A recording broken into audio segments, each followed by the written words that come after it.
ఈయనంత పనికిమాలిన పిసిసి అధ్యక్షుడు ఒవ్వడరాలే ఇప్పటివరకు మొత్తం దాన్ని గాంధీ భవన్ పోయి బీర్ భవన్ చేసిండు, ఆడ చూసిన ఖాళీ వట్టిలే కనబడుతున్నాయి ఈయన వచ్చిన కాంచి అని చెప్పి నీ ముఖ్యమంత్రి బాకాదారులే చెప్తున్నారు. నీ కేసులో వస్తుంది మొదలు. తప్పకుండా ప్రజలు బీఆర్ఎస్ వైపే ఉన్నారు, అందులో సందేహం ఏం లేదు. అందుకనే కేటీఆర్ను రోజుకు ఒక్క చోట కాదు 3 చోట్ల పిలుస్తాను. నువ్వేమైనా ప్రెస్ మీట్లే తప్ప ఇంకో దానికి పోలేవు. నీ ముఖ్యమంత్రి ఏమో అధికారులు తీసుకొచ్చిన మందిని చూసి మందితో ఉపన్యాసం బూతులు మాట్లాడి రావాలి పోయి. ఇక బీఆర్ఎస్ బీజేపీ ఒక్కటా, బీజేపీ హైబ్రిడ్ కాంగ్రెస్ ఒక్కటా అనేది నిన్న తేలిపోయింది. మొన్న ప్రధానమంత్రి వచ్చి కన్నుగిట్టిపోయిండు, వచ్చేసేయి నాతో వెంటనే వాడిని వదిలిపెట్టి నేను మంచిగా చదువుకుంటా రోజు పూల పండ్లు తెస్తా అని. ఇప్పుడు నిన్న వీళ్ళిద్దరు కలిసి డ్యూయట్ పాడుతున్నారు పోయి. ఏది మొన్న వారం రోజులు తిట్టుకున్న వాళ్ళు, ఇద్దరు మ్యాచ్ ఫిక్సింగ్లో తిట్టుకున్న వాళ్ళు. నేను నిన్ను తిడతా, నువ్వు నన్ను తిట్టాలి. ఎందుకంటే జనం మన ఇద్దరిని మర్చిపోయి కేటీఆర్ వైపు చూస్తున్నారు, కేసీఆర్ వైపు చూస్తున్నారు. జనం మన ఇద్దరం తిట్టుకున్నట్టు కొట్టుకున్నట్టు చేస్తే మనకే చూస్తారు అని చెప్పి మొన్నటిదాకా డ్రామాలు చేసి 2 రోజులు ముఖ్యమంత్రి అడగంగానే పేపర్లలో రైల్వే మంత్రితో నువ్వే కలిపేయాలనగానే ముఖ్యమంత్రి పిఏ పనిచేస్తానడా కేంద్ర మంత్రి కిషన్ రెడ్డి? కల్పించి ఆడ డ్యూయట్లు ఎందుకు వాడుకున్నారు? రాష్ట్ర ప్రజలకు ఇప్పుడు బహిరంగంగా అర్థమవుతుంది ఎవడు ఒక్క జట్టో. పేరుకు కాంగ్రెస్లో ఉన్న ఈ హైబ్రిడ్ ముఖ్యమంత్రి 100% ఎప్పటికీ మోడీ జట్టే, అందులో సందేహం లేదనేది కనబడుతుంది. ప్రజలకు స్పష్టమైన ప్రత్యామ్నాయం, ప్రజలకి ఈ రాష్ట్ర ప్రజలకు శ్రీరామ రక్ష కేసీఆర్ నాయకత్వమే తప్ప ఇంకోటి కాదు అనేది స్పష్టంగా తేలిపోతుంది రోజు రోజు. ఇవాళ మళ్ళీ నాటకం మొదలుపెట్టిండ్రు. వానకాలం రైతు భరోసా ఇస్తాను, యాసంగి నీ తాతిస్తాడా? ఇచ్చినవా యాసంగి మొత్తం ఇప్పటి వరకు నువ్వు ఇస్తానన్న రైతు భరోసా 15,000 కాదు, ఇంకా నువ్వు తర్వాత మాట మార్చి ఇచ్చిన 12,000 లెక్క ప్రకారం చూస్తే కూడా 30,000 కోట్లు ఇవాళకి రైతులకు బాకీ ఉన్నావు. తెలంగాణ రైతులు కూడా ఆలోచించాలి. 2 లక్షల రుణమాఫీకి మోసపోయి 15,000 రుణమాఫీ అదేంది రైతు భరోసా పేరు మీద మోసపోతే కేసీఆర్ ఇచ్చిన రైతు బంధును చక్కగా ఇస్తే కూడా ఇప్పటికీ 30,000 కోట్లు ఇంకా రైతులకు బాకీ ఉంది ఈ ప్రభుత్వం. మళ్ళొక డ్రామా ఎందుకు అంటే అక్టోబర్లో మళ్ళీ ఏదో ఎలక్షన్ పెడతామని చెప్పేసి అని ఎస్ఐఆర్ అయిపోగానే ఎన్నికలు పెట్టడానికి సిద్ధమవుతున్నారని చెప్పి మళ్ళీ రైతుల్ని మోసం చేయడానికి మరొక డ్రామా. మేము డిమాండ్ చేస్తున్నాం, తప్పకుండా వానకాలం ఇవ్వాల్సిందే, యాసంగిది ఇంకా అంత ముందుది కూడా పూర్తి చేయాల్సిందే, రైతాంగానికి బాకీ ఉన్న ప్రతి రూపాయి ఇచ్చి తీరాల్సిందే. మీ ఎన్నికల మేనిఫెస్టో ప్రకారం 15,000 ఇవ్వాల్సిన మీరు ప్రారంభిస్తాము అని చెప్పి గొప్పలు చెప్పి ఇప్పటికీ 10 సార్లు ఏదైతే ప్రభుత్వ ఖర్చుతోని మీటింగ్లు పెట్టినరో, రైతుల్ని తీసుకొచ్చి మీకు ఇస్తున్నామని ప్రతి ఎన్నికల సందర్భంగా ప్రభుత్వ ఖర్చుతోని బహిరంగ సభలు పెట్టి మీకు ఇస్తామని చెప్పి మోసం చేసినరో, దాని ప్రకారం ఒప్పుకున్న 30,000 రూపాయలు కూడా రైతాంగానికి 30,000 కోట్లు అంటే దాదాపుగా ప్రతి రైతుకు 30 కోట్ల రూపాయలు పైగా 30,000 రూపాయలు పైగా ఒక్కొక్క రైతుకు ఒక్కొక్క ఎకరానికి బాకీ పడింది ప్రభుత్వము. అది తీర్చాలి, తప్పకుండా అది ఇచ్చి తీరాలి. మేము డిమాండ్ చేస్తూ ఉన్నాం. ప్రత్యేకించి నేను ఆర్థిక శాఖ మంత్రి, ఎనర్జీ శాఖ మంత్రిని డిమాండ్ చేస్తూ ఉన్నా, నీ శాఖలో జరుగుతున్న 1000 కోట్ల కుంభకోణం ఏదైతుందో తప్పకుండా వెంటనే వాళ్ళనందరినీ కనుక పిలిచి సింక్రనైజ్ చేయకపోతే అందులో నీ పాత్ర కూడా ఉందని చెప్పి చెప్పాల్సిన పరిస్థితి వస్తుంది. ఇంకోటి కూడా ఉంది స్కామ్, దాన్ని కూడా తొందరలోనే చెప్తాం. నీ గ్రీన్ పవర్ పేరు మీద 2-2.5కు దొరుకుతుందని చెప్పి మీరే 10 ఏళ్ల నుంచి వెళ్ళి వదిలిన ఐడల్ పవరు ఎట్లా 7 రూపాయలు 8 రూపాయలు పెట్టి కొంటామో దాని లెక్కలు కూడా వస్తున్నాయి. తొందరలోనే దాన్ని కూడా బయట పెడతాం.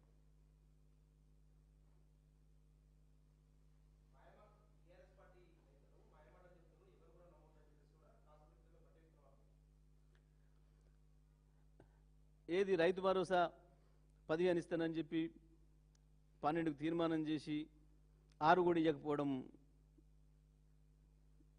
అదేనా బట్టి విక్రమకి చెప్పింది? లేదా 2500 ఇస్తామని చెప్పి ఓట్లు వేయించుకొని ఇవ్వకపోవడం అదేనా మాయమాట అంటే? 2 లక్షల ఉద్యోగాలు ఇస్తాము అని చెప్పి కేవలం 5,000కు నోటిఫికేషన్ ఇచ్చి చేతులు దులుపుకోవడమేనా మాయమాటలంటే? పాపం ఆడపిల్లలకు కూడా స్కూటీలు ఇస్తామని చెప్పి కాలేజీ పిల్లల్ని కూడా మోసం చేసిన మొట్టమొదటి ముచ్చట 5 లక్షలు ఇస్తాం, మీకు కార్డు ఇస్తాం, 10 పాస్ అయితే 10,000, 12 పాస్ అయితే 20,000, 15 పాస్ అయితే 30,000. ఇదేనా మాయమాటలు అంటే? ఇవేనా బట్టి చెప్పిన మాయమాటలు? ఇంకేమైనా ఉన్నాయా? ఆటో కార్మికులకు నెల 1000 ఇస్తాం, రైతు కూలీలకు నెలకు 1000 ఇస్తాం, ఇవేనా మాయమాటలు? ఇంత మించిన మాయమాటలు ఉంటాయి ఎక్కడైనా ఈ ప్రపంచంలో? మాయమాటలు, మోసపు మాటలు, ద్రోహం మాటలు ఈ కాంగ్రెస్కి అలవాటు. ఇప్పుడు హైబ్రిడ్ కాంగ్రెస్కి ఎక్కువ అలవాటు.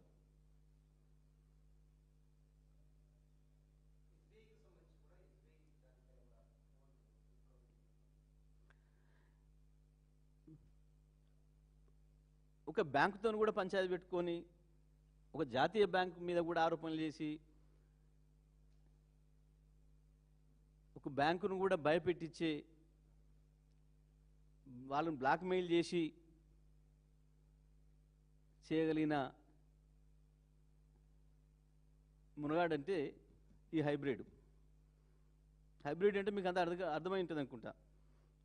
చంద్రబాబు మోడీలా క్రాసింగ్లో వచ్చిన బ్రీడ్ ఇది హైబ్రిడ్ అంటే. చంద్రబాబు మోడీలా క్రాసింగ్తో దుష్ట ఆలోచనలతో పుట్టిన బ్రీడ్ హైబ్రిడ్ ముఖ్యమంత్రి తెలంగాణ రాష్ట్రాన్ని పరిపాలిస్తుంది. ఇవన్నీ ఒకటే.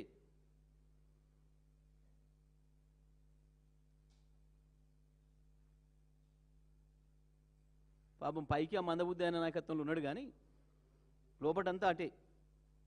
బహిరంగంగానే బయటపడుతున్నాడు. అయినా రాహుల్ గాంధీతో ఏమీ కావట్లేదు, చేతకాకుంటున్నాడు.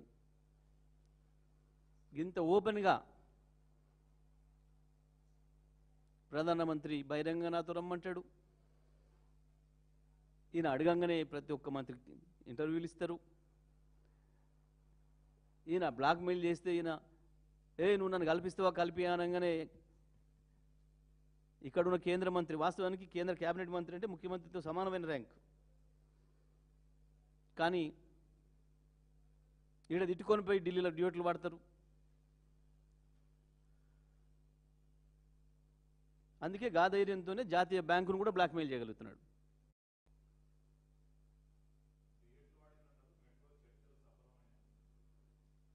అదే కదా మేము చెప్పేది, గా డ్యూయట్లు అంటున్నా. అంటే ఈయన ఆయన అడుగుడు, ఆయన కలిసిపోబుడు. గత చరిత్రలో ఎప్పుడైనా చూసిరా మీరు? మొత్తం ఇప్పుడు భారతదేశ చరిత్రలో ఇప్పటి వరకు ఒక కేంద్ర కేబినెట్ మంత్రిని భయపెట్టిస్తే తీసుకుపోయి ప్రధానమంత్రిని ఇంకో మంత్రిని కలిపినట్టు, తోటి మంత్రిని కలిపినట్టు.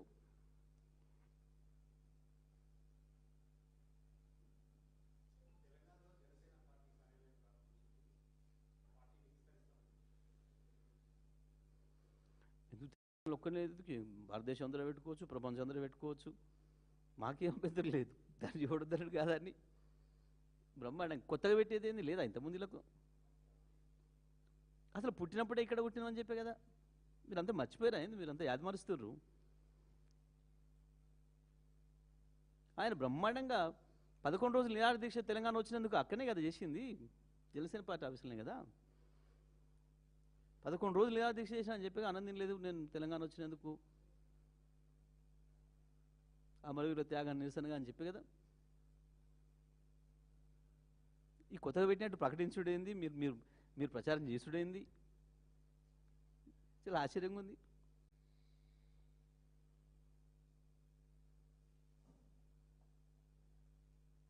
నిజంగానే మీకు ఇలా కొత్త పెట్టినట్టు అనిపించిందా? ఉన్నదేనా ఎప్పంచు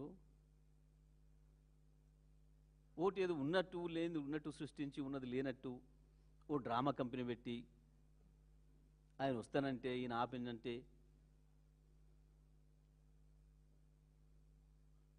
ఎవడొస్తే కూడా అప్పుడైంది నాకు అర్థం కాలే. మేమే చెప్తాం ఉద్యమ సందర్భంగా కేసీఆర్ గారే చెప్పిండ్రు, మేము అద్భుతంగా ఉపన్యాసాలు పాటలలో కూడా చెప్పినాం, రావచ్చు పోవచ్చు, రొయ్యలు అమ్ముకోవచ్చు బియ్యం అందుకోవచ్చు అని చెప్తే కొత్తగా వచ్చేదేంది, ఇప్పుడు కొత్తగా పెట్టేదేంది? పుట్టి పెరిగిందే ఈడ, తిన్నదే ఈ తిండి, తాగేది ఈ నీళ్ళు, ఆ శరీరం అంతా నిర్మాణమైంది ఈ తెలంగాణ సొమ్ముతోని. కొత్తగా అయ్యేదేంది, కొత్తగా వచ్చేదేంది? ఎవడో తిక్కలోడు మాట్లాడతాడు తెలియలేక, ఈ రావద్దు ఆడికి రావద్దు అని, లేదా మ్యాచ్ ఫిక్సింగ్లో మాట్లాడుకుంటారు. ఇదంతా ఒక మ్యాచ్ ఫిక్సింగ్. మోడీ, చంద్రబాబు, రేవంత్ రెడ్డి, జనసేన ఇవన్నీ ఒకటే టీం, అన్నీ కలిపి ఆడుతున్న నాటకాలు తెలంగాణలో. కొత్తది ఏది లేదు, ఒకటే థియరీ, ఒకటే సినిమా, ఒకటే కథ, రకరకాల సినిమాలు తీస్తారు గింత మార్చి. గా పద్ధతుల్లో ఈ డ్రామాలు తప్ప ఏం లేవు దీంట్లో. ఏ సినిమా చూసినా ఏముంటుంది, చివరి ముగింపు అదే కదా. ఎట్లా ఓకే